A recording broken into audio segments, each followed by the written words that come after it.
हम लोग पढ़ रहे थे हीट। हीट के बारे में हम लोगों ने समझा। अब समझते हैं टेम्परेचर के बारे में कि टेम्परेचर क्या है। ठीक है, टेम्परेचर समझने के बाद आगे हम लोग बहुत सारे ऐसे इंस्ट्रूमेंट्स के बारे में पढ़ेंगे जो हीट और टेम्परेचर दोनों को मेजर करता है, जिसका उपयोग करके हम बहुत सारी चीजों को निकालते हैं। तो आइए समझते हैं टेम्परेचर। टेम्परेचर मतलब तापमान। तापमान क्या होता है भाई? तापमान क्या करता है? ये गर्मी या ठंडा, गर्मी या ठंडा को हम लोग मेजर करते हैं कि इसमें डिग्री में। तापमान को क्या करते हैं? डिग्री में मेजर करते हैं। या तो हम उसको गर्मी को बताएंगे कितना गर्म है या कितना ठंडा है, 3 डिग्री है कि 4 डिग्री है कि 100 डिग्री है कि 200 डिग्री है। मतलब गर्मी और ठंडा को हम लोग डिग्री में मेजर करते हैं, जिसको हम लोग तापमान बोलते हैं। और इसे थर्मामीटर के द्वारा हम लोग क्या मापते हैं? जिस डिवाइस से हम इसको मेजर करते हैं ठंडा गर्मी को, उसको हम लोग क्या बोलते हैं? थर्मामीटर बोलते हैं। ठीक है ना। जैसे आप लोगों को बुखार कभी लगा होगा तो आप लोग देखे होंगे, मेजर करते होंगे। अगर नॉर्मल कंडीशन है तो 38 डिग्री सेल्सियस या 104 फ़ारेनहाइट, 100 फ़ारेनहाइट बताता होगा। ठीक है, तो ये हमारा थर्मामीटर के द्वारा हम लोग अपने बॉडी के टेम्परेचर या किसी भी तरह के कोई टेम्परेचर जिसको मेजर करते हैं। ठीक है ना। अनेकों प्रकार के थर्मामीटर होते हैं। अब हम समझते हैं डिफरेंस हीट में और टेम्परेचर में। हीट में और टेम्परेचर में डिफरेंस क्या है? तो देखिए, हीट क्या है? एक ऊर्जा है। हीट क्या है? एक ऊर्जा है। हीट क्या है? एक ऊर्जा है, एनर्जी है। और यही टेम्परेचर की बात करें तो यह गर्मी की स्थिति को बताता है कि कितना डिग्री गर्म है। 10 डिग्री है कि 100 डिग्री है कि 50 डिग्री है। मतलब हम कह सकते हैं कि एक एनर्जी का रूप है, दूसरा गर्मी की स्थिति को बताता है। इसकी इकाई कैलोरी होती है। जो हीट का इकाई होता है कैलोरी होता है। और इसमें हम बात करें तो ये इसका इकाई डिग्री होता है। ठीक है ना। उष्मा को कैलोरीमीटर द्वारा मापा जाता है, लेकिन वहीं टेम्परेचर की बात करें तो इसे थर्मामीटर द्वारा मापा जाता है। ठीक है, ये डिफरेंस है दोनों में। हीट की हम बात करें तो दो पदार्थों की उष्मा की मात्रा को जोड़कर उनकी कुल उष्मा की गणना कर सकते हैं। मतलब हम यहाँ पे दो पदार्थ है, मान लीजिए ए है और ये बी है। ए के पास 10 किलो जूल उष्मा है और इसके पास 20 किलो जूल उष्मा है, तो कह सकते हैं ए प्लस बी के पास कितना जूल उष्मा है? तो 30 किलो जूल उष्मा है, ये हम बोल सकते हैं। लेकिन अगर हम बात करें टेम्परेचर का, तो मान लीजिए किसी का टेम्परेचर ए का है 10 डिग्री सेल्सियस और बी का है 15 डिग्री सेल्सियस, तो दोनों को जोड़कर हम 25 डिग्री सेल्सियस नहीं बोल सकते हैं। दोनों को जोड़ने में 25 डिग्री सेल्सियस नहीं बोल सकते हैं, क्योंकि जब दो अलग अलग टेम्परेचर की वस्तुएं एक साथ मिलेगी तो टेम्परेचर एक दूसरे को क्या करेगा? आदान प्रदान करेगा। तो हो सकता है जो औसत टेम्परेचर मिले 20 मिल सकता है, 22 मिल सकता है या उससे ज्यादा मिल सकता है, लेकिन कभी भी ऐड होकर टेम्परेचर को हम फाइंड आउट नहीं कर सकते। कुल मिलाकर कहने का मतलब यह है कि कभी भी टेम्परेचर को जोड़कर नहीं निकाला जाता है कि दो वस्तुओं का टेम्परेचर 20 है, 15 जोड़ दीजिए फाइनल टेम्परेचर क्या है, ऐसा कभी नहीं हो सकता है। जबकि हीट को हम लोग जोड़ सकते हैं। ठीक है ना। किसी पदार्थ को गर्म करने से उसकी उष्मा की मात्रा बढ़ने की अपेक्षा तापमान में वृद्धि हो जाता है। बोला कि अगर किसी पदार्थ की उष्मा को हम बढ़ाते हैं तो तापमान ऑटोमेटिक अपने बढ़ जाता है। बात सही है। किसी वस्तु को गर्म करते हैं तो क्या करते हैं? उसको हम उष्मा दे रहे हैं। उष्मा देने से क्या होता है? किसी वस्तु का तापमान में वृद्धि हो जाता है। वहीं हम बात करें टेम्परेचर का, तो दो पदार्थों को एक ही तापमान में पढ़ सकते हैं, हालांकि उनमें उष्मा की मात्रा अलग हो सकती है। मान लीजिए दो पदार्थ है, ए है और बी है, तो दोनों का टेम्परेचर एक का 10 डिग्री सेल्सियस है और एक का 10 डिग्री सेल्सियस है, मतलब दोनों का 10 डिग्री सेल्सियस है, लेकिन दोनों में उष्मा की मात्रा अलग अलग हो सकती है ना। दोनों में उष्मा की मात्रा हो सकती है अलग अलग। क्यों? साइज पे भी डिपेंड करता है किसके पास कितना उष्मा है। मान लीजिए कोई 50 केजी का वस्तु है और कोई 10 केजी का वस्तु है, तो 50 केजी वाला के पास हीट ज्यादा हो सकता है 10 डिग्री टेम्परेचर पे, और 5 केजी वाला का हीट ज्यादा हो सकता है, कम हो सकता है 10 डिग्री सेल्सियस पे। तो साइज के अनुसार हीट कम बेसी होगा, लेकिन टेम्परेचर दोनों में सेम हो सकता है, इस बात की पॉसिबिलिटी है। ठीक है, तो ये यहां पे हम लोग डिफरेंस देख रहे थे। अब हम आगे बढ़ेंगे। ये अंग्रेजी वाले जो छात्र हैं, इंग्लिश मीडियम वाले, वो अपने इसमें राइट डाउन कर लेंगे। अब आगे बढ़े तो बॉइलिंग पॉइंट और मेल्टिंग पॉइंट, ये कल हमने हीट में पढ़ा था, बॉइलिंग पॉइंट और मेल्टिंग पॉइंट क्या होता है, फिर भी यहां पर समझ लेते हैं एक बार और। देखिए बोल रहा है कि कोई भी पदार्थ जिस तापक्रम में वाष्पीकरण द्वारा गैस में बदलता है या बदलना प्रारंभ कर देता है, उस तापमान को हम लोग क्वथनांक बिंदु कहते हैं। बोला कोई भी पदार्थ जिस तापक्रम में वाष्पीकरण द्वारा गैस में बदलना शुरू कर देता है, उस पॉइंट को हम लोग क्वथनांक बिंदु कहते हैं, मतलब बॉइलिंग पॉइंट बोलते हैं। अगर हम बात करें पानी का, तो पानी का जो बॉइलिंग पॉइंट होता है 100 डिग्री सेल्सियस होता है। पानी का बॉइलिंग पॉइंट कितना होता है, 100 डिग्री सेल्सियस होता है। जिस तापमान पर कोई तरल उबलने लगे उससे क्वथनांक कहते हैं, ठीक है ना। तो पानी का क्वथनांक कितना है, 100 डिग्री सेल्सियस है। पानी का क्वथनांक कितना है, 100 डिग्री सेल्सियस है। और इस 100 डिग्री सेल्सियस पे पानी क्या होता है, वाष्पीकरण होना शुरू होता है, उबालना शुरू होता है और उसका वाष्पीकरण होना शुरू होता है। इस पॉइंट को हम लोग क्वथनांक बिंदु या बॉइलिंग पॉइंट बोलते हैं। मेल्टिंग पॉइंट की बात करें तो वह तापमान जिस पे कोई ठोस तरल में पिघल जाता है, वह तापमान जिस पे कोई ठोस तरल में पिघल जाता है या तरल जम के ठोस हो जाता है, दोनों हो सकता है। कोई ठोस पिघल कर तरल हो जाता है या कोई तरल जम के ठोस बन जाता है, उस पदार्थ का गलनांक कहलाता है। वह उस पदार्थ का गलनांक कहलाता है। बर्फ का गलनांक 0 डिग्री सेल्सियस होता है। बर्फ का गलनांक कितना होता है, 0 डिग्री सेल्सियस होता है। मतलब मेल्टिंग पॉइंट कितना होता है, 0 डिग्री सेल्सियस होता है। आगे हम बढ़े तो यहाँ पे विभिन्न पदार्थों का मेल्टिंग पॉइंट और बॉइलिंग पॉइंट दिया गया है, ठीक है ना। यहाँ पे नोट्स के अनुसार आप याद कर लीजिएगा मेन का। जैसे एल्युमिनियम की बात करें तो एल्युमिनियम का जो मेल्टिंग पॉइंट होता है 660.25 डिग्री होता है और बॉइलिंग पॉइंट 2519 डिग्री सेल्सियस होता है, ठीक है। कॉपर की बात करें तो 1084.6 इसका मेल्टिंग पॉइंट होता है और 2562 डिग्री सेल्सियस इसका बॉइलिंग पॉइंट होता है।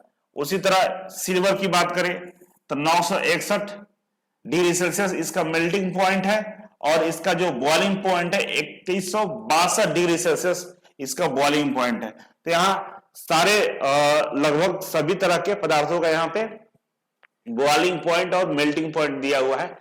आप इसे याद जरूर रखेंगे, ठीक है। सबको याद करने की जरूरत नहीं है, लेकिन क्वेश्चन लगाइएगा तो क्वेश्चन में बहुत सारे ऐसे पदार्थ मिलेंगे जिनका वहां पर जरूरत होगा, तो कम से कम 10-15 का याद तो जरूर रखना होगा, ठीक है। नेक्स्ट हम बात करें टेम्परेचर स्केल का, ठीक है ना। टेम्परेचर स्केल की हम बात करते हैं तो देखो बाबू, तापमान को दो निश्चित संदर्भ बिंदु अर्थात पानी के हिमांक और पानी के क्वथनांक के बीच वर्गित किया जाता है। तापमान हमेशा मेजर जो किया जाता है, पानी को स्टैंडर्ड मान लिया जाता है। पानी के हिमांक मतलब पानी जब बर्फ बनता है उसको हम लोग लोएस्ट पॉइंट मानते हैं और पानी जब खौलता है गर्म होता है उसको हम लोग हाईएस्ट पॉइंट मान लेते हैं।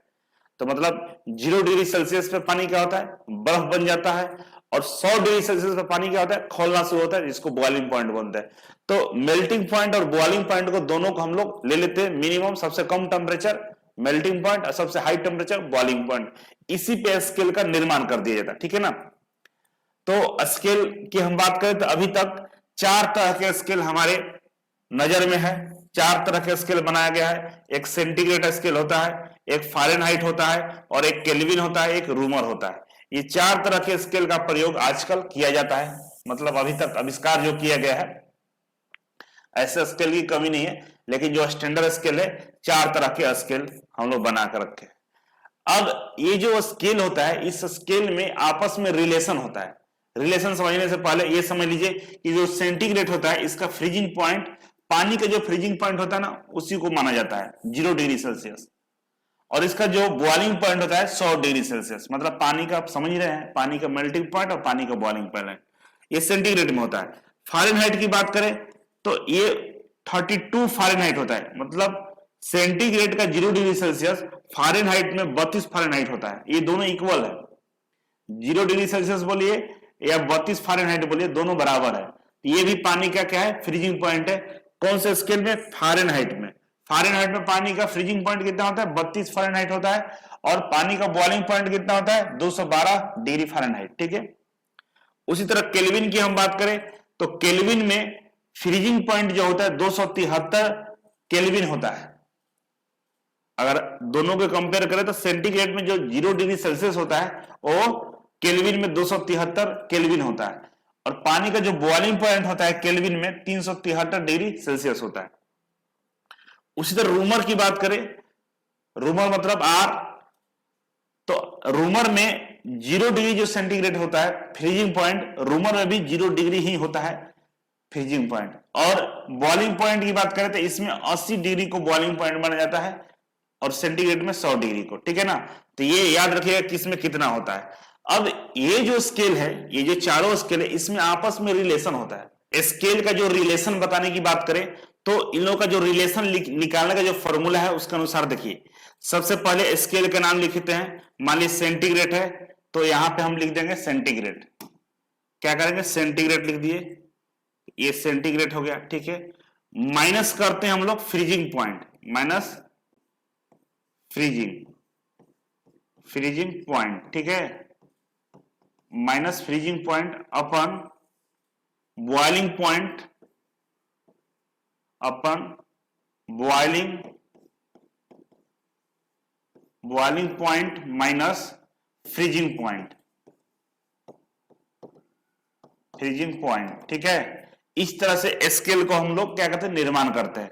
तो इसको अगर और क्लियर लिखना हो तो यहां पर लिखते हैं, तो सेंटीग्रेड लिख दिए, ठीक है, माइनस क्या है फ्रीजिंग पॉइंट, फ्रीजिंग पॉइंट कितना है 0 डिग्री सेल्सियस है, तो यहां लिख दीजिए 0 डिग्री सेल्सियस, अपन बॉइलिंग पॉइंट कितना है 100 डिग्री सेल्सियस है, तो 100 degree Celsius minus freezing point कितना है 0 डिग्री सेल्सियस, तो 0 डिग्री सेल्सियस, ठीक है। अब इसको और सिंप्लीफाई करें तो क्या हो जाएगा, ये सेंटीग्रेड में से 1 सेंटीग्रेड में से 0 घटेगा तो क्या होगा, सेंटीग्रेड अपन 100 में से 0 घटेगा तो 100, ठीक है, 100। तो ये रहा हमारा किसके लिए हमारा सेंटीग्रेड के लिए। सेंटीग्रेड के लिए अगर लिखना हो तो सेंटीग्रेड ऊपर अपन 100 डिग्री सेल्सियस, 100 ही लिखते हैं, ठीक है, 100 लिखेंगे। तो ये रहा सेंटीग्रेड का।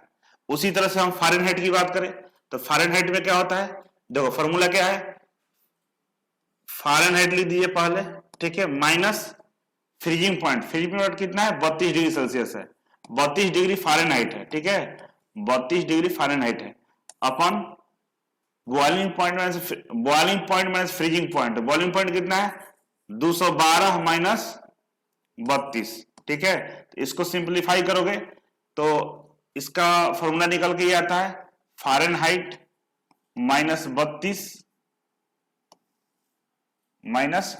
अपन इसको माइनस करोगे तो हो जाएगा 0 और 8 3 11 और 180, मतलब ये होता है फ़ारेनहाइट, F फ़ारेनहाइट माइनस 32 अपन 180, ठीक है, ये हो जाएगा।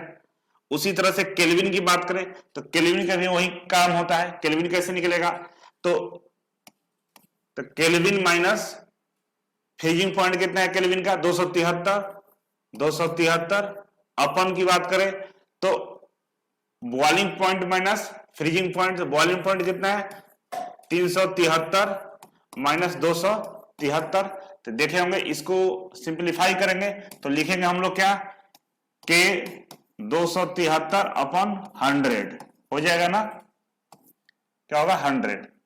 केल्विन को ऐसे देंगे, रूमर के लिए भी वही करेंगे। तो ये इस तरह से हम लोग क्या करते हैं, रिलेशन निकाल लेते हैं। कैलिब्रेशन करने के लिए हम लोग फॉर्मूला निकाल लेते हैं भाई, पहले स्केल का नाम माइनस फ्रीजिंग पॉइंट अपन boiling point minus freezing point, ऐसा करके याद रखिएगा। तो तीनों का रिलेशन हम लोग निकाल लेंगे, और जब तीनों का रिलेशन निकलेगा तो कुछ इस तरह से फॉर्मूला आता है, ये वाला, ये तो निकाल रहे थे ना, ये वाला याद रखिए, ठीक है ना। ये तीनों का एक साथ रिलेशन है, ये देखेंगे तो एक्चुअल में वही लिखे थे जो अभी लिख रहे थे, फ़ारेनहाइट माइनस 32, इसको boiling point minus melting point की जगह तो 180 आ जाएगा। केल्विन माइनस फ्रीजिंग पॉइंट, तो केल्विन माइनस 273 अपन boiling point minus freezing point की जगह 100 आ जाएगा। इसे सेंटीग्रेड की बात करें तो सेंटीग्रेड माइनस फ्रीजिंग पॉइंट 0 होता है, तो 1 में से 0 घटाइएगा, सेंटीग्रेड ही बचेगा, नीचे 100 माइनस 0 100 ही रहेगा, रूमर के लिए 80 होता है, ठीक है। तो इसको याद करके रखेंगे। अब टेम्परेचर कन्वर्जन, इसको क्या बोलते हैं, टेम्परेचर कन्वर्जन बोलते हैं, ठीक है ना। फिर वही चीज या उष्मा का ऊर्जा का रूप है, सही बात है। तापमान पदार्थ की गर्मी या शीतलता का डिग्री है, ये भी सही बात है। The relationship for conversion from one temperature scale to other, ये एक स्केल से दूसरे स्केल के बीच का कन्वर्जन है कि अगर कोई चीज रूमर में लिखा हो तो उसको सेंटीग्रेड में कैसे निकालेंगे, अगर सेंटीग्रेड में लिखा हो तो केल्विन में कैसे निकालेंगे, और केल्विन में लिखा हो तो फ़ारेनहाइट में कैसे निकालेंगे। तो इस फॉर्मूला के द्वारा हम लोग निकाल सकते हैं। ठीक है, कि बोल रहा है कि 0 डिग्री सेल्सियस दिया हुआ, इसको फ़ारेनहाइट में कितना होगा, ये फ़ारेनहाइट में कितना होगा। तो मालूम ही आपको फॉर्मूला मालूम है ना, सेंटीग्रेड अपन 100, फ़ारेनहाइट से रिलेशन निकालना है तो इक्वल टू F माइनस 32 अपन 180। ठीक है, इसको सिंप्लीफाई करिए तो क्या हो जाएगा, 180 degree Celsius into 180 equal to 100 F minus 32 हो जाएगा। अब डिग्री सेल्सियस को का कितना दिया है, 0 डिग्री सेल्सियस बोल रहा है, इसका कितना मान है, 0 डिग्री सेल्सियस मान है। इसको 0 इंटू 180 करेंगे इक्वल टू 100 F माइनस 32, तो ये कितना हो जाएगा, ये 0 हो जाएगा। 0 इक्वल टू कितना हो जाएगा, 100 F माइनस 3200 हो जाएगा। तो 100 इंटू F इक्वल टू, ये 3200 इधर आएगा तो क्या हो जाएगा, 3200 हो जाएगा ना। इसको सिंप्लीफाई कीजिएगा तो F इक्वल टू क्या हो जाएगा, 3200 अपन 100, तो 2 0 से 2 0 कट गया, क्या आएगा, 32 आएगा।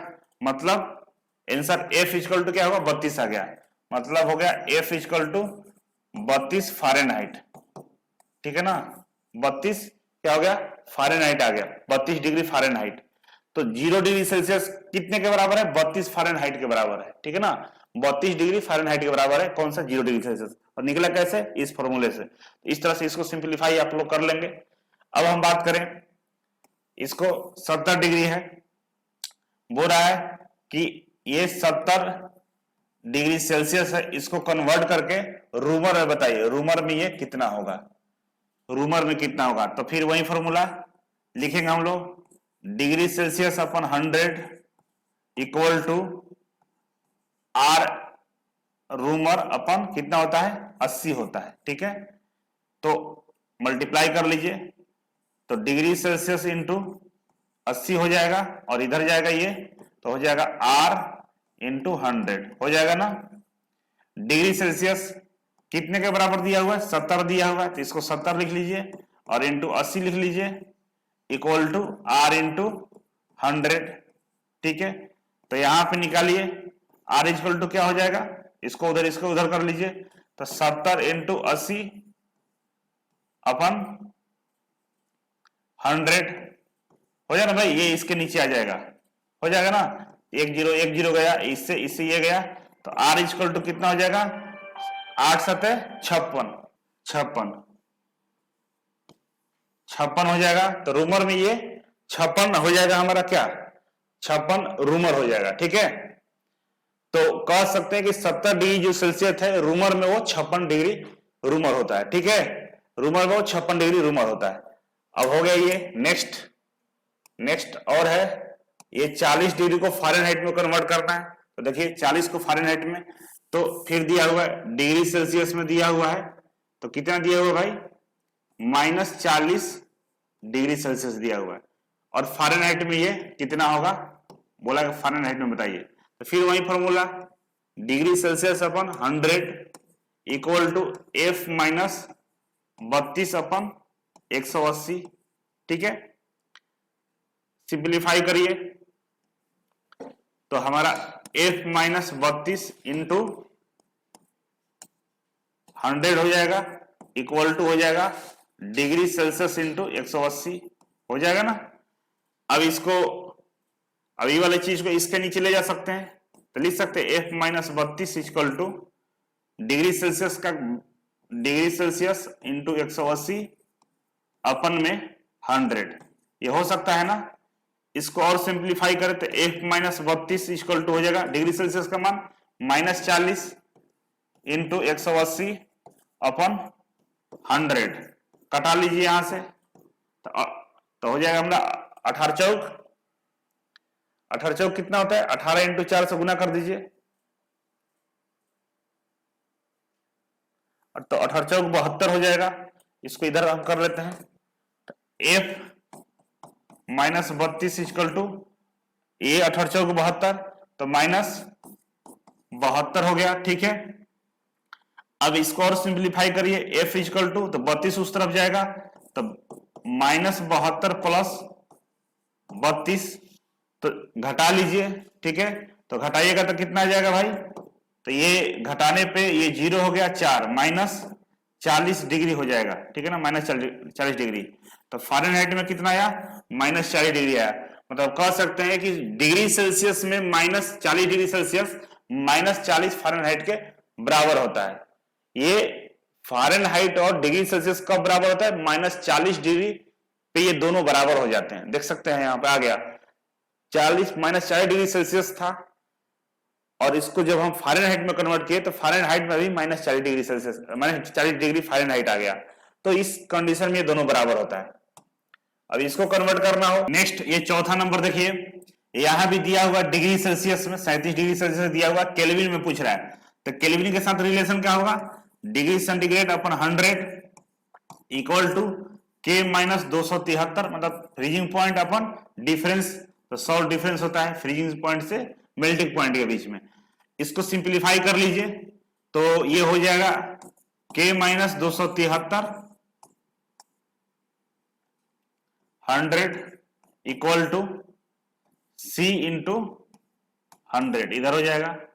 यहां पर देख लीजिए सी का वैल्यू कितना दिया है, 37 इंटू 100, ठीक है।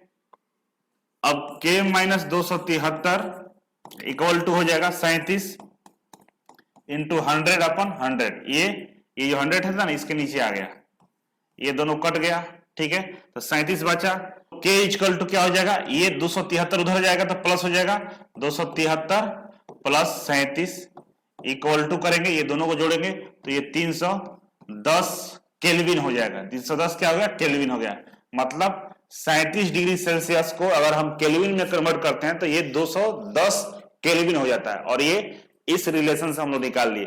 तो जो कोलिब्रेशन वाला ये जो हमारा फॉर्मूला था ये वाला, तो इसको याद रखिएगा, कन्वर्जन, ये कभी भी कन्वर्जन पूछेगा एग्जाम में तो आपको इस फॉर्मूले से निकाल लेना होगा, ठीक है ना। किसी के साथ पूछेगा तो आपको इस तरह से निकाल के बनाना होगा, आप प्रैक्टिस कर लीजिएगा। अब आते हैं जो हम हीट पढ़े थे, हीट, और उस पर कुछ न्यूमेरिकल लगा लेते हैं, ठीक है ना। तो देखिए पहला जो 5वां नंबर क्वेश्चन है, calculate the amount of heat that is needed to change the temperature of 1 gram, ठीक है ना। तो यहां पे देखिए पूछ रहा है हीट इक्वल टू क्या होता है, mc डेल्टा टी, ठीक है ना। तो देखिए यहां पे क्या क्या दिया हुआ समझ लीजिए। तो बोल रहा है कि मास जो है इसका 1 ग्राम है, पानी का मास 1 ग्राम है, और टेम्परेचर बोल रहा है डेल्टा टी की बात करें तो ये 40 डिग्री सेल्सियस दिया हुआ है।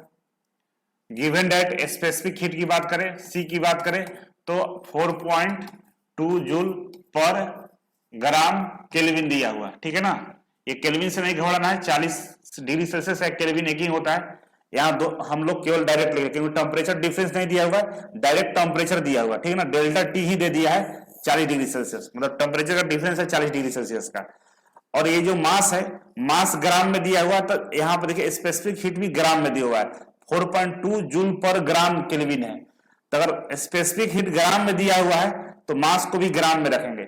मान लीजिए किलो जूल पर केजी देता तो हम लोग मास को केजी में कन्वर्ट करते हैं, लेकिन ऐसा हो सकता नहीं है। इस डेटा से हम लोग हीट निकाल लेंगे। देखिए ये हीट है हमारा, तो एम कितना है भाई, 1 ग्राम है, इंटू एम 1 ग्राम है, इंटू सी मतलब स्पेसिफिक हीट कितना है 4.2, और हमारा टेम्परेचर डिफरेंट कितना है 40 है, ठीक है। तो इसको अगर लिखना चाहे तो यहाँ पे मल्टीप्लाई कर लीजिए, तो मल्टीप्लाई करेंगे तो कितना आ जाएगा हमारा, ये 0 0 हो गया, 4 दूनी 8 और 4 चौका 16, 16.8 ये जूल पर, अगर यूनिट की बात करें तो ये हो गया ग्राम, ग्राम इंटू जूल पर ग्राम केल्विन इंटू केल्विन, कट गया तो जूल हो गया, मतलब 16.8 जूल यहां पे इसका हीट आएगा। Q इक्वल टू हीट कितना है यहां 16.8 जूल हमारा यहां पे क्या हो जाएगा हीट हो जाएगा। ठीक है, अब सेकंड नंबर क्वेश्चन को हम देखते हैं। सेकंड नंबर क्वेश्चन ये देखिए, छठा नंबर क्वेश्चन को, छठा नंबर क्वेश्चन में क्या बोल रहा है कि 900 जूल ऑफ हीट, Q का वैल्यू यहां पर कितना दिया है 900 जूल दिया हुआ है। पीछे हम आपको बताए हैं, ठीक है ना, हीट पढ़ा रहे थे तो ये फॉर्मूला के बारे में बताए थे, उसी पर हम क्वेश्चन लगवा रहे हैं, ध्यान रखिएगा।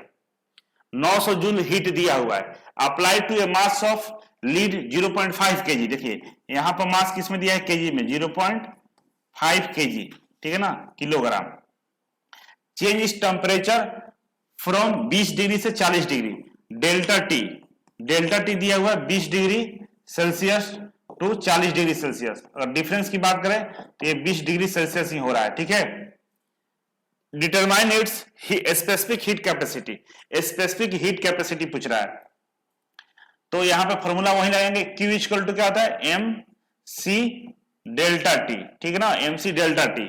तो Q दिया है हमारा 900 जूल इक्वल टू M कितना है हमारा 0.5 kg, ठीक है, और C निकालना है, यही निकालना है, C निकालना हमको, स्पेसिफिक हीट कैपेसिटी निकालना है, और डेल्टा टी कितना है, टेम्परेचर डिफरेंस यहाँ पे 20 है। ठीक है ना, टेम्परेचर डिफरेंस क्या है 20 है। देखो 20 को केल्विन में लिखो या डिग्री सेल्सियस में लिखो, ये कट जाता है, क्योंकि स्पेसिफिक जो हीट होता है ना, तो ये होता है जूल पर ग्राम, या डिग्री सेल्सियस लिखिए या केल्विन लिख दीजिए, इसको कोई फर्क नहीं पड़ता, क्योंकि यहां से टेम्परेचर से जब मल्टीप्लाई होता है ना तो ये कट जाता है, इसीलिए इस यूनिट लेस हो जाता है। तो यहाँ पे जो डिफरेंस आता है केल्विन में हो या डिग्री सेल्सियस में, उसी को यहां पे लिख दो। ठीक है, तो 20 लिख दिए। इसको सिंप्लीफाई करें, सिंप्लीफाई करने के लिए हम ऊपर ही लाते हैं, इसको यहां ले आते हैं, यहाँ इसको यहां से यहां लाते हैं। तो देखो 900 जूल, देखो इसको एक बार ले लेते हैं, 900 जूल इक्वल टू हो गया 0.5 kg इंटू सी इंटू 20, ठीक है ना। तो इसको C इक्वल टू करोगे, इसको इधर लाओगे तो हो जाएगा ये 900 बाई 0.5 इंटू 20, ठीक है, कटा लो, यहां से कट गया, ये ऊपर जाएगा, ऊपर यहां पर 10 हो जाएगा और ये हो जाएगा 5 हमारा। ठीक है, तो 5 दूनी 10 ऊपर हो गया, 2 से 2 ये कट गया, तो मतलब C जो होता है 90 ये जूल पर केजी हो जाएगा। ठीक है ना, 90 जूल पर केजी इसका आंसर आ जाएगा।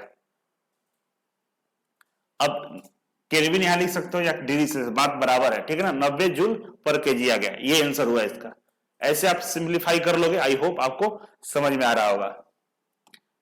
नेक्स्ट हम आगे बढ़ते हैं, तो हमारे सामने अगला है कि calculate the heat capacity, heat capacity की बात कर रहा है, Q इक्वल टू MC, यही हीट कैपेसिटी है। ठीक है ना, ऑफ कॉपर वेसल, मास, इसका मास कितना होता है, हीट कैपेसिटी का मास जो दिया हुआ है 160 ग्राम है, और स्पेसिफिक हीट कैपेसिटी C की बात करें तो 410 जूल पर केजी केल्विन है। ठीक है, तो बोल रहा है कि स्पेसिफिक हीट कैपेसिटी निकालना, तो ये हीट कैपेसिटी होता है जिसमें टेम्परेचर डिफरेंस नहीं होता है, डायरेक्ट हीट कैपेसिटी यहां से निकलता है। तो रख दो भाई, डायरेक्ट हीट कैपेसिटी का फॉर्मूला बताए थे, M की मान कितना है 160 ग्राम है, 160 ग्राम है M, और C की बात करें स्पेसिफिक हीट का तो 410 जूल पर केजी केल्विन है। ठीक है ना, तो केल्विन को फिलहाल भूल जाइए, तो केजी या ग्राम है, तो इसको क्या करेंगे हम लोग कन्वर्ट कर लेंगे किस में, किलोग्राम में। ठीक है ना, किलोग्राम इसको कन्वर्ट कर लेंगे, तो कन्वर्ट करेंगे तो यहां पे लिख दो ऐसे मिटका के 0.16 केजी हो जाएगा ना, मतलब ये मास को ग्राम है तो कन्वर्ट करेंगे, 1000 से भाग करिएगा तो केजी आ जाएगा, ठीक है ना, 0.16 केजी हो जाएगा, केजी से केजी कट जाएगा हमारा। ठीक है, तो केजी से केजी कट जाएगा, तो यहाँ पे मल्टीप्लाई करके जो आंसर आएगा, आंसर निकाल के लिख सकते हैं, मल्टीप्लाई कर लीजिएगा, तो जो आंसर आएगा आपका 65.6 जूल पर केल्विन आ जाएगा, ठीक है ना। ये आंसर होगा इसका, आंसर इसका आप लोग लिख लीजिएगा 65.6 जूल पर केल्विन, ठीक। अब नेक्स्ट सवाल है 8वां नंबर। देखो यहाँ पे 8 नंबर पे दिया हुआ है कि वाटर ऑफ मास, देखो यहां पे लिखते जाते हैं, मास ऑफ वाटर दिया हुआ है 1 kg content in A copper calorimeter of mass m1। अब यहां पे कॉपर कैलोरीमीटर है, उसका मास बोला है 1 kg, इसका भी दिया हुआ है। एक पानी है जो कैलोरीमीटर में डाला हुआ है, जो कैलोरीमीटर है वो कॉपर का है, उसका मास कितना है 1 kg है। पानी का मास कितना है 1 kg है, ठीक है। आगे बढ़ते हैं, ध्यान दीजिएगा। The common temperature is 10 degree Celsius. दोनों का जो कॉमन टेम्परेचर ये दोनों का डेल्टा टी की बात करें तो 10 डिग्री सेल्सियस है, ठीक है। अब हो रहा है कि now a piece of ice of mass m3। अब पीस ऑफ आइस mi लिखते हैं इसको, बर्फ का टुकड़ा है जिसका मास 2 kg है, ठीक है। और इसका जो टेम्परेचर है, इसका डेल्टा टी है -11 डिग्री सेल्सियस है, किसका, आइस का। Is drop into the calorimeter, वो कैलोरीमीटर में डाल दिया जाता है, ठीक है ना। कैलोरीमीटर समझते हैं, आगे पढ़ना होगा। इस तरह का होता है कैलोरीमीटर। ये कॉपर का, इसमें थर्मामीटर डल रहा था, एक स्टीयर भी होता है घुमाने वाला। ये थर्मामीटर जो सॉरी ये जो कैपिलरी है ये कॉपर का है जिसका मास 1 kg है, और इसके अंदर में पानी पहले से डाला हुआ था, वो भी 1 kg का था। अब क्या करता है, बर्फ का टुकड़ा इसमें डालता है, जिसका बर्फ का टुकड़ा जो था, जिसका वेट था 2 kg और उसका टेम्परेचर था -11 डिग्री सेल्सियस, ये लिखा हुआ है, ठीक है ना। निगलेक्टिंग एनी हीट लॉसेस, बोल रहा है कि इसमें से हीट लॉस नहीं हो रहा है, इसको निगलेक्ट कर दीजिए। Find the final temperature of the system. अब इस सिस्टम में पहले से जो टेम्परेचर था वो कितना था, 10 डिग्री सेल्सियस था। पहले 10 डिग्री सेल्सियस था, अब ये -11 डिग्री सेल्सियस अंदर टेम्परेचर डाला गया, मतलब बर्फ का टुकड़ा डाला गया जो -11 डिग्री पर था। पहले से कितना था, 10 डिग्री पे पानी, अब बर्फ का टुकड़ा डाल दिए जिसका टेम्परेचर -11 डिग्री सेल्सियस है। तो डालने के बाद बोल रहा है कि अब बताइए हमें कि फाइनल जो टेम्परेचर होगा इसके अंदर में, फाइनल जो हीट होगा, तो हीट के बारे में बताइए। हीट के बारे में पूछ रहा है कि हीट कितना, हीट का मतलब इस समय हीट क्या रहेगा, है ना। तो बर्फ का टुकड़ा डालने के बाद इसके अंदर में जो हीट एनर्जी है उसके बारे में ये पूछ रहा है, ठीक है ना, पहले का नहीं पूछ रहा है। तो हम लोग जानते हैं कि हीट लॉसेस जो होता है हीट गेन के बराबर होता है। कभी भी हीट का ट्रांसफर होता है, फॉर्म का ट्रांसफर होता है, एनर्जी कभी लॉस नहीं होता है, एक फॉर्म से दूसरे फॉर्म में ट्रांसफर हो जाती है। मान के चलिए कि पहले इसमें हीट जो था 10 किलो जूल होगा, मान लीजिए एग्जांपल 10 किलो जूल था। अब जब बर्फ का टुकड़ा डाले हैं तो कुछ हीट क्या होगा, लॉस हुआ होगा, मतलब टेम्परेचर के साथ डिस्ट्रॉय हुआ होगा, ठीक है ना। तो तब हो सकता है ये 9 किलो जूल पर केल्विन हो गया होगा, ठीक है। तो ये पूछ रहा है। अब चलिए अब इसको निकालते हैं, किलो जूल पर केजी होता है ना, तो अब इसको निकालते हैं। तो हीट लॉस कब हो रहा होगा, जब बर्फ का टुकड़ा डालेंगे। तो जब बर्फ का टुकड़ा डालेंगे तब हमारा हीट का लॉस होगा, ठीक है ना। तो बर्फ का टुकड़ा डालने के बाद हीट किस में लॉस हो रहा है, या तो ये जो हमारा कैलोरीमीटर है इसके अंदर में हीट लॉस हो रहा होगा, और दूसरा पानी के अंदर में हीट लॉस हो रहा होगा। दो यहाँ पे पदार्थ है, एक कैलोरीमीटर है जिसमें हीट लॉस हो रहा होगा और दूसरा पानी में लॉस हो रहा होगा। दोनों का अगर हम ऐड करके निकाल लेते हैं बाहर तो पता चल जाएगा कि जो टोटल हीट है वो कितना रहा, ठीक है, बर्फ का टुकड़ा डालने के बाद। तो देखिए यहाँ पे क्यू आइस निकाल ले तो जो बर्फ के पास जो एनर्जी था कहां कहां गया होगा, क्यू वाटर के साथ गया होगा, प्लस में क्यू जो हमारा ये कैलोरीमीटर है कैलोरीमीटर के साथ गया होगा, यही हो सकता है ना। तो Q इक्वल टू क्या होता है मालूम है आपको, mc डेल्टा टी, यही होता है ना। स्पेसिफिक हीट देखिए यहां पर दिया हुआ है, सबका स्पेसिफिक हीट यहां पे दिया हुआ है, निकालने की जरूरत नहीं है। तो निकाल लेते हैं। वाटर की बात करें तो वाटर 1 kg है, 1 kg वाटर है, और इसका जो स्पेसिफिक हीट है वाटर का, हीट ऑफ वाटर ये भी एक है, ये भी एक दिया हुआ है, यहां पर लिख देते हैं। देखिए स्पेसिफिक हीट ऑफ वाटर दिया हुआ है, एक है, एक क्या है देखो किलो जूल पर केजी दिया हुआ है, और आइस का दिया हुआ है 0.5, आइस का 0.5 किलो जूल पर केल्विन दिया हुआ है, ठीक है। अब टेम्परेचर इसका 10 था वाटर का, ठीक है।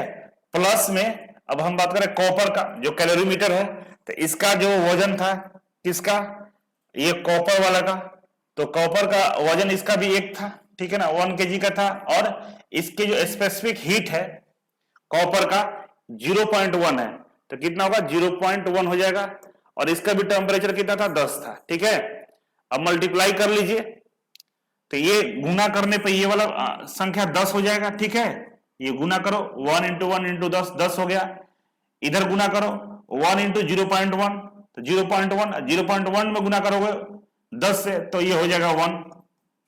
ये वाला संख्या को गुना करोगे तो ये हो रहा है निकल के 1, तो 10 और 1 11, तो क्यूब ऑफ आइस जो होगा इक्विलिब्रियम में ये 11 किलो जूल पर केल्विन हो जाएगा। तो यहाँ पे सॉरी ये जोड़ गया, तो जो हीट आएगा वो हमारा हीट जो होगा 11, यहाँ पे जो यूनिट दिया हुआ है KCL कैलोरी, ठीक है ना, तो 11 कैलोरी आएगा, ठीक है ना, 11 कैलोरी आएगा, आंसर हो गया। क्योंकि यहाँ पे जो यूनिट दिया है कैलोरी में दिया हुआ, ठीक है ना, तो 11 कैलोरी हीट आ जाएगा। तो heat loss equal to heat gain, इस फॉर्मूला से हम लोग निकाल सकते हैं। और बाकी यहाँ पे सारा डिटेल्स दिया हुआ था, उसके अकॉर्डिंग हमने चीजों को यहाँ पर फिट किया, आंसर आ गया। तो आप समझ सकते हैं कि इस तरह से क्वेश्चन आएंगे एग्जाम में, आपको लगाना होगा। अब हम लोग थर्मामीटर के बारे में पढ़ेंगे, कितने तरह के थर्मामीटर होते हैं। तो देखिए थर्मामीटर बहुत तरह का होता है, 1 बाई 1 करके देख लेते हैं। पहला जो आपके सामने दिख रहा है ये फोरहेड स्ट्रिप थर्मोमीटर, माथे पट्टी थर्मामीटर इसको बोलते हैं, ठीक है ना। जो लीलार होता है ना, इसी पर लगा दिया जाता है, देखिए ये लगा हुआ है, ये लीलार के ऊपर ये लगा दिया जाता है थर्मामीटर, और यहाँ पे कैलिब्रेशन किया रहता है, लिखा रहता है, ये ऊपर फ़ारेनहाइट में लिखा हुआ है, नीचे डिग्री सेल्सियस में लिखा हुआ है, ठीक है। अब इसमें क्या होता है, सिंगल फेज थर्मामीटर भी कहा जाता है, क्योंकि एक बार प्रयोग करने के बाद इसे फेंक दिया जाता है। इसको हम लोग सिंगल फेज थर्मामीटर भी बोलते हैं, क्यों, एक बार इसे प्रयोग करने के बाद हम लोग फेंक देते हैं। प्लास्टिक स्ट्रिप थर्मामीटर को लिक्विड क्रिस्टल थर्मामीटर या ताप पट्टी थर्मामीटर के रूप में भी जाना जाता है। इसका और नाम है, क्या नाम है, liquid crystal thermometer, liquid crystal thermometer, या प्लास्टिक स्ट्रिप थर्मामीटर, या टेम्परेचर स्ट्रिप, इस नाम से भी इसको हम लोग जानते हैं। ये क्या होता है, इसमें कलर कोडिंग होता है, कलर टेम्परेचर के अकॉर्डिंग कलर चेंज होता है, ठीक है ना। तो जैसे जैसे कलर बढ़ रहा है, मतलब मान के चलिए कि उस तरह से टेम्परेचर को हम लोग डिफाइन करेंगे, ठीक है ना। तो देखिए यहाँ पे अगर ग्रीन की बात करें तो 96 फ़ारेनहाइट है, ठीक है, और नीचे पे ये 35 और 36 के बीच का होगा। तो इस तरह से ये लोग कलर से ये लोग पता करते हैं, क्योंकि टेम्परेचर के अकॉर्डिंग यहाँ पे कलर शो होने लगता है, उस तरह से ये बनाया होता है, ठीक है ना। इसके अंदर में लिक्विड होता है जो गर्मी पाकर इसका कलर चेंज करता है, ठीक है। नेक्स्ट है हमारा वियरेबल थर्मोमीटर। वियरेबल मतलब पहनने वाला थर्मोमीटर। तो छोटा बच्चा जो होता है ना, तो इसका टेम्परेचर में डिफरेंस होता रहता है हमेशा, कम ज्यादा हो रहा है, तो काफी निगरानी में रखना पड़ता है। तो उसके लिए लोग क्या कहते हैं, वियरेबल थर्मामीटर लगाते हैं, देखिए यहाँ पे, और ये ब्लूटूथ से भी कनेक्ट हो जाता है, ठीक है। तो मोबाइल में आपको शो करेगा इसका अभी टेम्परेचर इस बेबी का कितना है, ठीक है ना। हर सेकंड का टेम्परेचर आप अपने मोबाइल स्क्रीन पर देख सकते हैं, ठीक है ना। उस तरह का ये डिवाइस ब्लूटूथ से कनेक्ट करके ये लोग देखते हैं, इसको वियरेबल कहते हैं। एनी टाइम इसको पहना देते हैं कि जब भी टेम्परेचर डिफरेंस ज्यादा होगा तो इसको इलाज किया जाए, क्योंकि छोटा बच्चा है ना, बोलता नहीं है, बोलेगा नहीं, पता नहीं चलेगा इसको क्या हुआ है। तो हम लोग इसको टेम्परेचर से पता करेंगे क्या प्रॉब्लम है, मतलब कोई बीमारी होगा तो टेम्परेचर में चेंज अप डाउन होगा। नेक्स्ट होता है पैसिफायर थर्मोमीटर। ये मुंह में लगाता है बच्चों का, देखिए ना, ये इधर दूध पीने वाला है, ठीक है ना, ये मुंह में लगाकर दूध चूसता है, लगता है कि ये दूध पी रहा है, लेकिन यहाँ पे इसका टेम्परेचर पता चलता है, जीभ टच करेगा तो पता चल जाएगा भाई इसका टेम्परेचर बॉडी का कितना है। देखिए इस तरह से ये अपना मुंह में लगाए रखा है, इसको लग रहा है कि हम दूध पी रहे हैं, लेकिन ये क्या है, टेम्परेचर मापी है, यंत्र है, ठीक है, जिसको हम लोग पेसिफायर बोलते हैं, थर्मोमीटर। नेक्स्ट है ईयर थर्मोमीटर, कान में डालकर चेक करने वाला थर्मोमीटर होता है, ठीक है ना। ये वाला देखिए, ये वाला जो मुंह है ना, इसको कान में घुसा देता है और यहाँ पर टेम्परेचर आपको बता देगा कितना डिग्री सेल्सियस टेम्परेचर है, इसको बोलते हैं ईयर थर्मोमीटर, ठीक है ना। टाइम्पानिक थर्मोमीटर, ठीक है, लिख लीजिएगा, ये सब दिया हुआ किताब में आपका, इसलिए पढ़ाना पड़ रहा है। दूसरा है फोरहेड थर्मोमीटर्स, टेम्पोरल, टेम्पोरल, ठीक है ना। ये नए प्रकार का थर्मामीटर है, ये थोड़े महंगे होते हैं, ठीक है ना। यह इंफ्रारेड द्वारा टेम्पोरल आर्टरी से तापमान लेता है, ये टेम्पोरल आर्टरी से तापमान लेता है। यह टेम्पोरल आर्टरी थर्मामीटर भी कहलाता है, इसको हम दूसरा नाम टेम्पोरल आर्टरी थर्मामीटर भी कहते हैं। फोरहेड यानी मस्तक के सामने लगाने पर तापमान बता देता है, ये सुरक्षित होते तथा काम लेने में आसान होते हैं। आप देखे होंगे कोरोना में इस तरह का डिवाइस लेकर इसे करता होगा सामने, ठीक है ना, उससे भी आपके बॉडी का टेम्परेचर को पता करता है, ठीक है ना। इस तरह का डिवाइस था हर दुकान, शॉप, मॉल, स्कूल में, जहां पे ऐसे इंफ्रारेड के तरीके से आपके सामने ऐसे करके चेक करता था टेम्परेचर आपका कितना, वही वाला था ये फोरहेड थर्मोमीटर, ठीक है। देख सकते हैं छोटा बच्चा, इसको चेक किया जा रहा है, वहां भी चेक किया जा रहा है, ये सटा के चेक कर रहा है, कुछ होता है दूर से ही कर लेता है। ये डिजिटल थर्मोमीटर, ठीक है ना, ये भी हम लोग कोरोना में बहुत सारे बच्चे लोग खरीदे थे, हम भी खरीदे थे ये वाला। इससे पता चल जाता है डिजिटल है तुरंत पर कितना टेम्परेचर है आपके बॉडी का, ठीक है। डिजिटल थर्मामीटर इसको बोलते हैं। देखिए यहाँ पर डिजिटल रूप में यहाँ पर दिख रहा है, ठीक है। इसमें बैटरी होता है अंदर और ये बहुत ही सटीक परिणाम देता है, ठीक है ना। अस्पताल वगैरह में चाहे जो डॉक्टर है इसका ही इस्तेमाल ये लोग करते हैं। नेक्स्ट हो गया मॉम हैंड एंड लिप्स। अब जो मॉम होती है ये भी टेम्परेचर मेजर कर लेती है ना। पापा मान लीजिए ऑफिस में और बच्चा घर पे बीमार पड़ गया, कॉल लगाएगी मैडम, बोलेगी कि बाबू का सर गर्म है, बुखार जैसा लग रहा है, तो ये मॉम जो होती है ना ऐसे ही बता देगी इसका बुखार है, क्योंकि इन लोगों का एक गॉड गिफ्टेड भी होता है, अपने बच्चों के प्रति ये लोग काफी ज्यादा ही अनुभवी होती है कि मेरे बच्चा के अंदर में क्या प्रॉब्लम है, ये लोग फाइंड आउट कर लेती हैं, ठीक है ना। तो इससे भी टेम्परेचर हम लोग मानने का एक तरीका मानते हैं, ठीक है ना। पिताजी को पता नहीं चला कि मॉम को पता है, जरूर चल जाता है कि भाई इनका टेम्परेचर में डिफरेंस आया है, कुछ प्रॉब्लम है। और जो थर्मामीटर होता है ये किस सिद्धांत पर काम करता है भाई, तो ये ठोस और तरल पदार्थों में ऊष्मा के कारण विस्तार होता है। इसका जो थर्मामीटर होता है, आप इस तरह से देखते हो थर्मामीटर, तो इसमें जो सीधा कंसेप्ट लगा हुआ है कि भाई अगर हम किसी लिक्विड या ठोस को, सॉलिड या लिक्विड को अगर हम ऊष्मा देंगे तो उसमें विस्तार होगा, उसका फैलाव होगा। तो क्या करते हैं ये लोग अंदर में, ये लोग पानी जो डालते हैं ना इसके अंदर में पारा डाल देते हैं, पारा। तो जैसे ये गर्मी को पाता है ये इसका विस्तार शुरू होता है। तो पारा क्या होता है, चमकीला होता है, तो वो जैसे फैलता है ऊपर की ओर बढ़ता है तो दिख जाता है कि भाई इतना दूरी पर ये गया हुआ है। तो उस तरह से कैलिब्रेशन किया रहता है कि कितना दूरी तय करेगा तो कितना डिग्री टेम्परेचर को हम लोग मेजर करेंगे। पारा और अल्कोहल समान रूप से विस्तार करते हैं। पारा या अल्कोहल ये दोनों को थर्मामीटर हम बना सकते हैं। पारा से भी बनता है, अल्कोहल से भी बनता है। जो फर्स्ट थर्मामीटर था उसमें अल्कोहल ही भरा गया था, बाद में धीरे धीरे पारा का आविष्कार हुआ, तब जाकर उसमें पारा डालने लगा, पहले अल्कोहल ही डाला जाता था, ठीक है। जब तरल पदार्थ को ऊष्मा दी जाती है तो इसके आयतन में विस्तार हो जाता है, जिससे तरल पदार्थ की केशिका ट्यूब में ऊपर की ओर बढ़ जाता है। इसमें मान लीजिए पारा भरे हुए हैं, जैसे इसको गर्मी मिलेगा इसका विस्तार हो जाएगा और ये ऊपर की तरफ बढ़ना शुरू करेगा। तो जितना दूर तक ये बढ़ेगा उसके अकॉर्डिंग यहाँ पर डिग्री में मान लिखा रहता है, तो पता चल जाता है कि भाई 100 डिग्री है कि 80 डिग्री कितना टेम्परेचर है, ठीक है। इस तरह के ट्यूब में हम ज्यादातर पारा का उपयोग करते हैं, क्योंकि पारा चमकीला होता है। इसमें हम क्या करते हैं, पारा का उपयोग करते हैं। और पारा क्यों करते हैं, क्योंकि ये चमकीला होता है।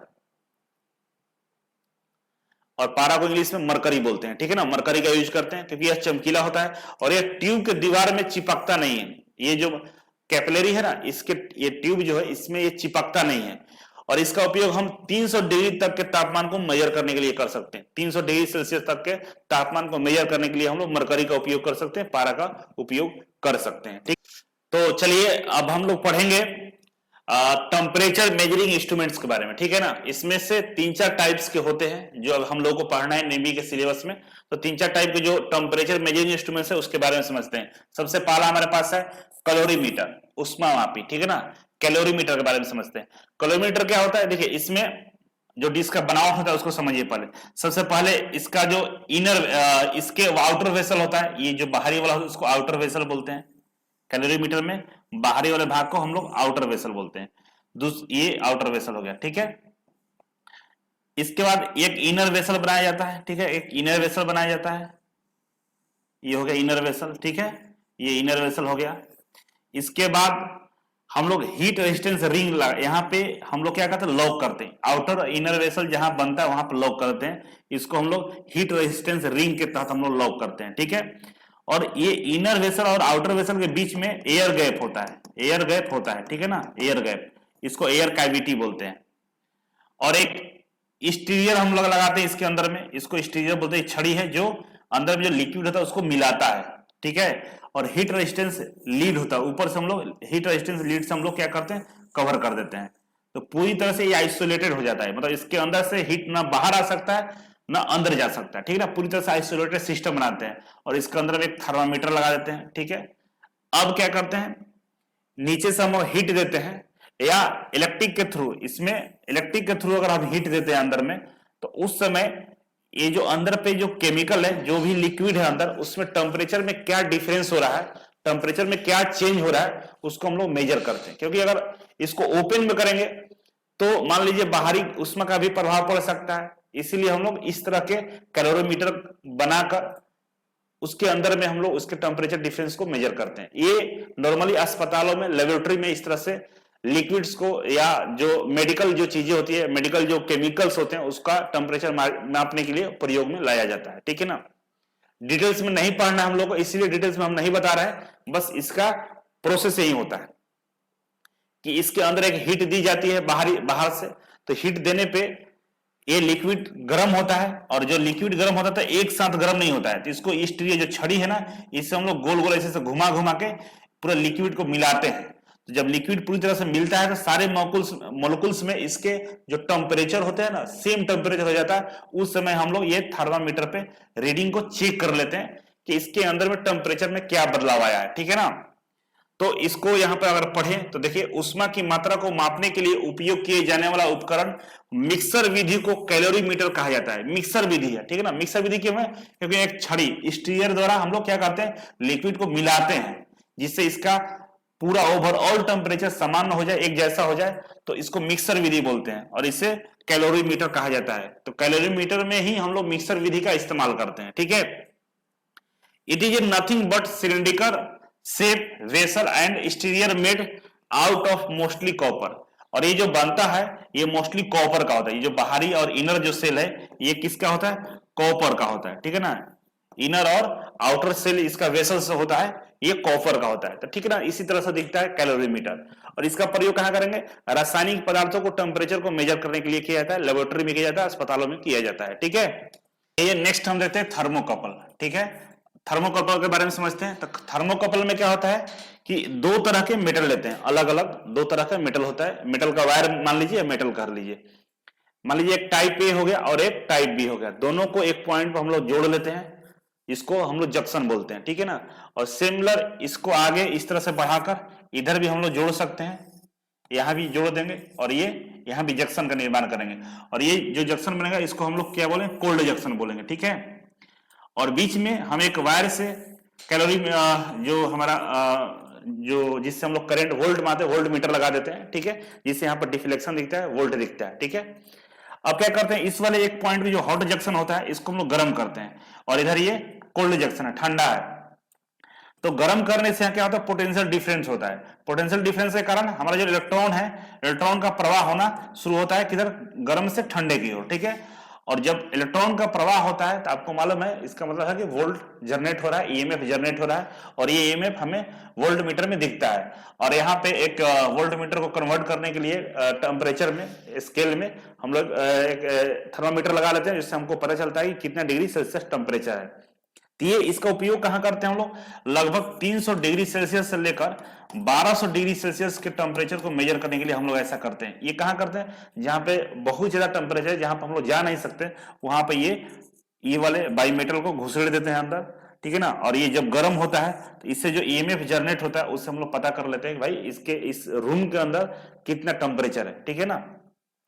तो इसमें जिस पदार्थ का हम लोग इस्तेमाल करते हैं, पहला होता है तांबा का इस्तेमाल करते हैं, दूसरा प्लेटिनियम और रेडियम का इस्तेमाल करते हैं, ठीक है ना। प्लेटिनियम और रेडियम का इस्तेमाल करके हम लोग इसके टेम्परेचर को मेजर करते हैं। और ये जो टेम्परेचर मेजर होता है वो ईएमएफ के डिफ्लेक्शन से होता है, मतलब इलेक्ट्रॉन के फ्लो से जो ईएमएफ जनरेट होता है उसको हम लोग कन्वर्ट करते हैं डिग्री सेल्सियस फ़ारेनहाइट में, और टेम्परेचर को मेजर कर लेते हैं, ठीक है ना।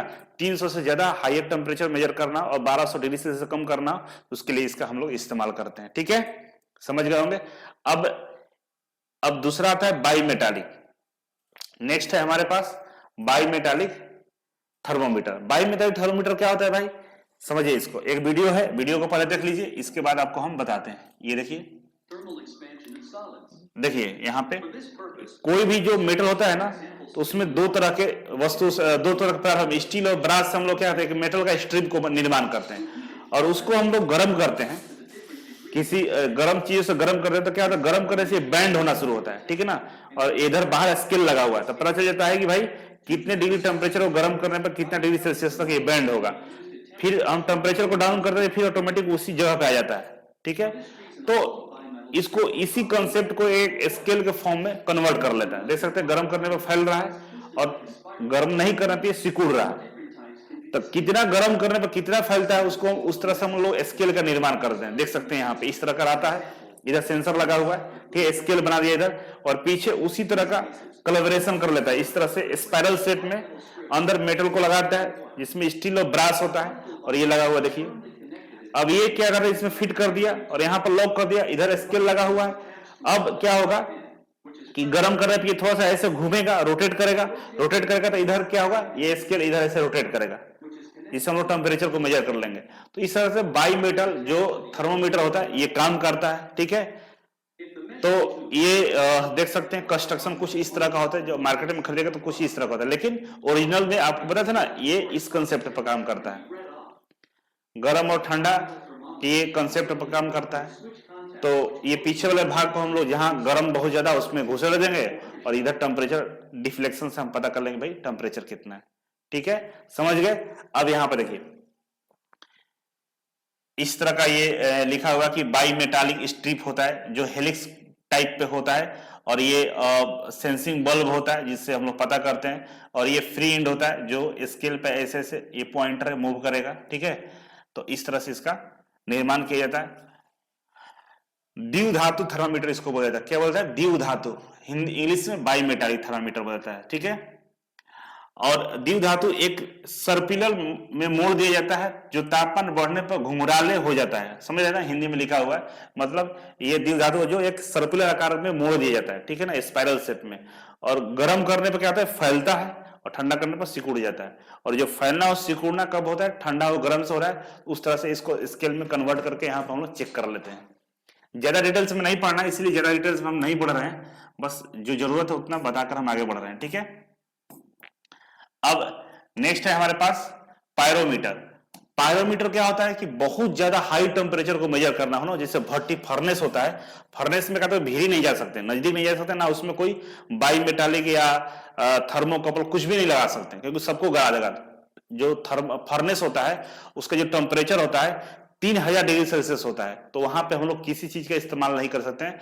तो उसको मेजर करने के लिए हम लोग पायरोमीटर का इस्तेमाल करते हैं। पायरोमीटर से हम लोग फर्नेस के टेम्परेचर को मापते हैं। इसमें क्या होता है, रेडिएशन के थ्रू हम लोग मापते हैं, ठीक है ना। देखिए मान लीजिए फर्नेस हॉट बॉडी है, यहां से रेडिएशन निकल रहा होगा, बहुत बड़ा हीट निकल रहा होगा, और हीट को हम लोग किसी एक पॉइंट पर ऑब्जर्व कर लेते हैं, और ये ऑब्जर्व करने के बाद यहाँ पर डिफ्लेक्शन होता है, और यहां से हमें पता चल जाता है कि भाई हमारा इसके अंदर में टेम्परेचर कितना है, ठीक है। तो एक पायरोमीटर या इंफ्रारेड थर्मामीटर गैर संपर्क तापमान के लिए एक उपकरण है। गैर संपर्क, अभी तक जितने थर्मामीटर आप देख रहे थे, बता रहे थे पीछे, वो सब क्या है, किसी न किसी संपर्क में, वस्तु के कांटेक्ट में आने पर ही टेम्परेचर को बताता है, लेकिन ये बिना कांटेक्ट में आए टेम्परेचर को मेजर कर सकता है, ठीक है ना। ये रेडिएशन से मेजर करता है, सूरज से जो रे आती है ना, तो इंफ्रारेड रे होती है जो हमारे धरती तक पहुंचती है। तो ये इसके लिए किसी मीडियम की आवश्यकता नहीं होती है, इसमें से जो रेडिएशन निकलेगा ना वो यहां तक जाकर टकराएगा, और टकराने पे ये टेम्परेचर को बता देगा भाई कितना टेम्परेचर है अंदर में। वस्तु के तापमान के समानुपाती वस्तु के विकिरण, विद्युत चुंबकीय विकिरण को मापा जाता है। मैग्नेटिक जो इसमें बोल रहा है कि इलेक्ट्रोमैग्नेटिक रेडिएशन जो होता है ना, इसमें से बाहर निकलता है और वो जाकर उससे पायरोमीटर से टकराता है, उसके लेंस से, ये लेंस लगा रहता है, इसे टकराता है तो उसको पता चल जाता है, ठीक है। विकिरण पायरोमीटर का उपयोग 3000 डिग्री सेल्सियस तक के गर्म वस्तुओं को या फर्नेस को टेम्परेचर को मापने के लिए किया जाता है, ठीक है ना। The scale of the ammeter is calibrated in degree Celsius और केल्विन। इसमें जो स्केल होता है डिग्री सेल्सियस या केल्विन में कैलिब्रेटेड किया जाता है, ठीक है ना। तो इस तरह से पायरोमीटर का हम लोग उपयोग करके टेम्परेचर को मेजर करते हैं। नेक्स्ट है हमारा, अब इतना ही था मेजरिंग इंस्ट्रूमेंट्स, बस इतना ही था। अब ट्रांसमिशन ऑफ हीट, तो ये तो आपको मालूम है कि जो हीट का ट्रांसमिशन होता है हमेशा गर्म से ले ठंडे की ओर होता है। हीट का ट्रांसमिशन कहां होता है? हमेशा गर्म से ठंडे की ओर होता है, ठीक है ना। तो आप याद रखेंगे कि हीट क्या करता है, हमेशा गर्म से ठंडे की ओर जाता है, और हीट क्या एक ऊर्जा है, एक एनर्जी है, ठीक है ना। बस इतना ही था। अब आगे हम लोग पढ़ेंगे नेक्स्ट टॉपिक, इसी का एक अगला टॉपिक है जिसको हम लोग बोलते हैं heat is a transmitted in 3 वे। जो हीट का ट्रांसमिशन होता है गर्म से ठंडे की ओर, वो 3 तरीके से होता है। हीट का ट्रांसमिशन गर्म से ठंडे की ओर होता है, वो 3 तरीके का होता है। वो 3 तरीके कौन कौन सा है, तो आइए देखते हैं यहाँ पे। वो है हमारा बाई कंडक्शन, ठीक है ना, बाई कन्वेंशन और बाई रेडिएशन। कंडक्शन को चालन बोलते हैं, कन्वेक्शन को संवहन बोलते हैं, और रेडिएशन को विकिरण बोलते हैं। ये 3 तरीके से हीट का ट्रांसफर होता है, ठीक है ना। जैसे यहां पे देखिए, अगर हम बात करें यहां पे, तो ये जो हीट निकल रहा है और ऊपर जो कुकर रखा हुआ है, तो ये गैस चूल्हा और कुकर के बीच में जो हीट का ट्रांसफर होता है वो बाई कंडक्शन होता है। कंडक्शन में क्या था, 2 वस्तु आपस में सटती है, चिपकती है, तो हीट का ट्रांसफर होता है। तो कुकर के ऊपर, चूल्हे के ऊपर कुकर रखा हुआ है, तो दोनों टच कर रहा है और उससे जो हीट ट्रांसफर हो रहा है उसको कंडक्शन बोलेंगे। अब कंडक्शन हो गया। अंदर में क्या है, पानी है। अंदर में क्या है, पानी है। तो पानी में जो हीट का ट्रांसफर है वो कन्वेक्शन से हो रहा है। कन्वेक्शन से क्यों हो रहा है, क्योंकि इसमें कोई हीट का डायरेक्ट कांटेक्ट नहीं होता है। डायरेक्ट कांटेक्ट किससे, कुकर से, कुकर के मेटल से डायरेक्ट कांटेक्ट है हीट का। लेकिन इसके अंदर में पानी, यहां भी छू कर देखिएगा तो गर्म होगा, यहां भी गर्म होगा, यहां भी गर्म होगा, कहीं भी गर्म होगा। वो क्या होता है, कन्वेक्शन होता है। मतलब जब पानी गर्म हो रहा है तो जो पदार्थ होता है उसके मॉलिक्यूल्स क्या होता है, बहुत तेजी से घूमना शुरू करते हैं, फैलना शुरू होता है। जो गर्म होता है वो ऊपर की तरफ भागते हैं और ठंडे वाले नीचे की तरफ आते हैं। उससे क्या होता है, इसके टेम्परेचर इंक्रीज करना शुरू हो जाता है, ठीक है। अब क्या होता है कि कन्वेंशन समझ गए, कंडक्शन समझ गए, अब समझिए रेडिएशन। अब आसपास भी लोग जो खड़ा होगा ना, तो उसको भी गर्मी का एहसास होता है। मतलब यहां से जो विकिरण जो निकल रही है ना, उनके शरीर तक पहुंच रही है, और अगर आप हीट महसूस कर रहे हैं, गर्मी महसूस कर रहे हैं, तो वो रेडिएशन से आप गर्मी महसूस करते हैं। तो उस फॉर्म में भी हीट आपके तक पहुंच रहा है, हीट का ट्रांसफॉर्मेशन हो रहा है, तो वो रेडिएशन के थ्रू होता है, जो दूर बैठा होता है। तो 1 बाई 1 समझते हैं। पहला कंडक्शन। कंडक्शन क्या होता है, डायरेक्ट कांटेक्ट में, जैसे मोमबत्ती को हम जलाते हैं तो मोमबत्ती में जो मोम होता है, जो पिघलता है, ये हीट के गर्मी से डायरेक्ट पिघलता है। क्यों, क्योंकि कंडक्शन हो रहा है, ठीक है। वैसे इस तरह से आप देखिए, कोई मेटल पकड़े हुए अपने हाथ में और इसको गर्म कीजिएगा यहाँ पे, तो ये मेटल जब गर्म होगा तो यहां तक आपका हाथ जलना शुरू होगा, मतलब यहां तक हीट आ जाएगा। क्यों, क्योंकि इसी के थ्रू हीट आगे बढ़ रहा है, आपके हाथों तक आ रहा है। तो कांटेक्ट से हीट जब आपके तक पहुंचता है उसको कंडक्शन बोलते हैं, ठीक है ना। गर्मी का स्रोत कंडक्टर के संपर्क में होता है, ठीक है ना। समान तौर पर अच्छे विद्युत कंडक्टर भी अच्छे ऊष्मा कंडक्टर होते हैं, और अच्छे विद्युत इंसुलेटर भी अच्छे इंसुलेटर होते हैं। बोरा के समान तौर पर देखा जाए तो जो विद्युत का कंडक्टर होता है और वही हीट का भी कंडक्टर होता है, और जो विद्युत का बेड कंडक्टर होता है, इंसुलेटर होता है, वो हीट का भी इंसुलेटर होता है। ये बात सही है। और मान लीजिए प्लास्टिक है, तो प्लास्टिक से अगर यहां से बिजली इधर से क्रॉस नहीं करेगा तो हीट भी क्रॉस नहीं करेगा, ठीक है ना। और मान लीजिए लोहा है, तो लोहा से अगर इधर से गर्म करेंगे तो यहां तक गर्म हो जाएगा, मतलब इसमें ये कंडक्टर है। तो इसमें अगर हम विद्युत का सप्लाई करें तो विद्युत का भी सप्लाई हो जाएगा, विद्युत से भी झटका हमें लग सकता है, ठीक है। और रेडिएशन की बात करें, सॉरी कन्वेक्शन की बात करें, तो कन्वेक्शन क्या होता है, ये संवहन गैसों और तरल पदार्थों में होता है। मैक्सिमम ये किस में होता है, गैस में होगा या तरल पदार्थ में होगा। कभी भी कन्वेक्शन मेटल वगैरह में नहीं देखा गया है। ज्यादातर ये किस में होता है, तरल पदार्थ में या गैस में होता है। जैसे आप देखे होंगे जितने पुराने जमाने के जो मकान है ना, जो अंग्रेजों के जमाने को बहुत ऊंचे ऊंचे बनाए गए, आप देखिएगा जाकर, ठीक है ना। बहुत हाइट पे, हम लोग के जो मकान की हाइट कितना होती है, एक फ्लोर 10 फीट का 10 फीट का होता है, 12 फीट का होता है। उन लोगों का 20 फीट 30 फीट होता है। रीजन क्या था, क्योंकि उस समय पंखा नहीं था, बिजली नहीं था, तो वो लोग कन्वेक्शन के थ्रू वो लोग रूम को ठंडा करते थे। कैसे, क्योंकि जितना मकान का छत जितना ऊंचा होगा ना, उससे क्या होगा, नीचे की जो गर्म हवा होगा वो ऊपर की तरफ जाएगा, और ऊपर का जो ठंडा हवा होगा वो नीचे होगा, तो एक सर्कुलेशन बनेगा। हवा का, ठीक है ना। सर्कुलेशन बनने से रूम ठंडा रहता है। आजकल के रूम में देखिएगा, बैठिएगा गर्मी महसूस होता है, लेकिन जाकर देखिएगा जो पुराने जमाने का रूम है, जो बहुत ऊंचे ऊंचे रूम है, वहां बैठिएगा, कभी गर्मी के दिन भी आपको गर्मी का एहसास नहीं होता है। क्यों? क्योंकि नेचुरल कन्वेंशन वहां पर हो रहा होता है, ठीक है। अब हम बात करें यहां पर देखिए, ये कोल्ड और हॉट है, तो इसमें क्या होता है, मान लीजिए यहाँ पे पानी डाला हुआ है, एग्जाम्पल के लिए हम बात करें, यहाँ पे पानी है, ठीक है ना, पानी है यहाँ पे रखा हुआ, और इसको हम गर्म करेंगे, पानी को गर्म करेंगे, तो पानी गर्म हो तो गर्म कहाँ कर रहे हैं यहाँ पे, लेकिन पानी यहाँ भी गर्म हो जा रहा है। रीजन क्या है कि इसके जो मॉलिक्यूल्स है ना, आपस में सर्कुलेट होना शुरू होते हैं। तो ठंडा ऊपर की तरफ होता है और नीचे गर्म होता है, तो नीचे वाला गर्म ऊपर की तरफ जाता है और ऊपर वाला जो ठंडा नीचे की तरफ आता है, तो ये आपस में सर्कुलेट होकर चारों तरफ टेम्परेचर बराबर कर लेता है। और ये जो प्रक्रिया होती है इसको हम लोग क्या बोलते हैं, कन्वेक्शन बोलते हैं, क्योंकि कन्वेक्शन में डायरेक्ट हीट का कांटेक्ट नहीं होता है, ठीक है ना। और कन्वेक्शन दो तरीके का होता है, एक नेचुरल कन्वेक्शन होता है, एक फोर्स्ड कन्वेक्शन होता है। नेचुरल मतलब ऑटोमेटिक जो हो रहा है, अंग्रेज लोग जो घर बनाते थे उसमें नेचुरल कन्वेक्शन करते थे, और यहाँ पे क्या है, फोर्स कन्वेक्शन है, हम लोग गर्म कर रहे हैं नीचे से, तो जबरदस्ती कन्वेक्शन कर रहे हैं, ठीक है। अब नेक्स्ट हमारे पास है रेडिएशन।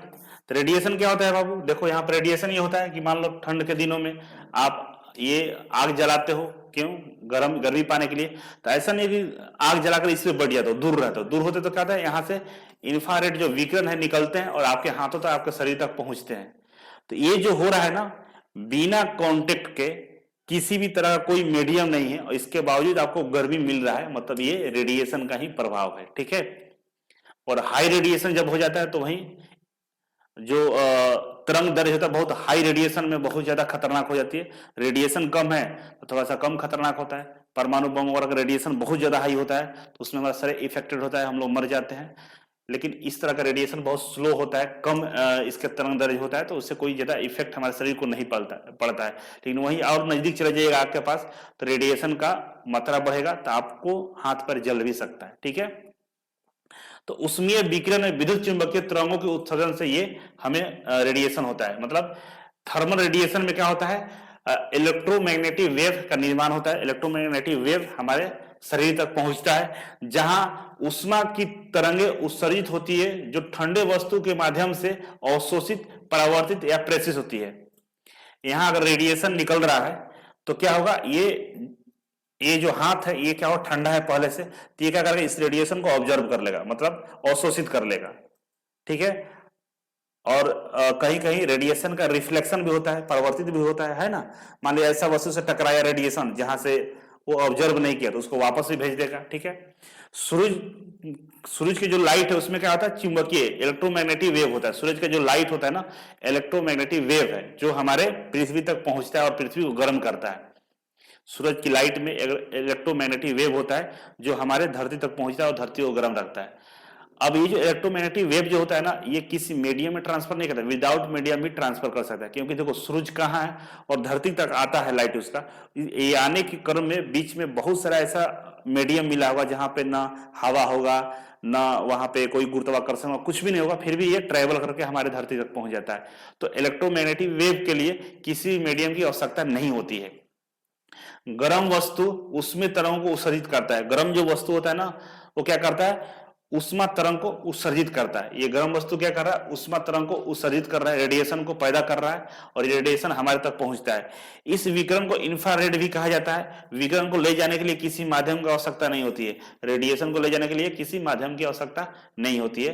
तो रेडिएशन ये होता है, समझ गए ना कि रेडिएशन मतलब बिना किसी कॉन्टेक्ट के, बिना किसी माध्यम के अगर हमें हीट एनर्जी हमारे तक आ रही है, उस तरह के ट्रांसफर, जो हीट ऑफ ट्रांसफर उसको रेडिएशन बोलते हैं, मतलब मोड ऑफ रेडिएशन। तो हीट के ट्रांसफर के तीन तरीके हैं, समझ गए ना। पहला होता है कंडक्शन, कन्वेक्शन और रेडिएशन। कंडक्शन, कन्वेक्शन और रेडिएशन, तीन तरह से हीट का ट्रांसफर होता है, ठीक है। अब आगे हम लोग पढ़ेंगे एक्सपांशन ड्यू टू हीट। अब हीट के द्वारा एक्सपांशन होता है तो उसके बारे में हम लोग आगे पढ़ेंगे। लीनियर एक्सपांशन होता है, आप ट्रेन के पटरी के बीच में गैप देखे होंगे, है ना। ठंड के दिनों में दरवाजे क्या होते हैं, सिकुड़ जाते हैं, गर्मी के दिनों में दरवाजे फैल जाते हैं, दरवाजा बंद सही से नहीं होता है। ये सब एक्सपांशन ऑफ हीट के कारण होता है। तो इसके बारे में अगले टॉपिक में हम लोग पढ़ेंगे और जानेंगे। आज इतना ही रहने देते हैं, नेक्स्ट टॉपिक में हम उसे कवर करेंगे।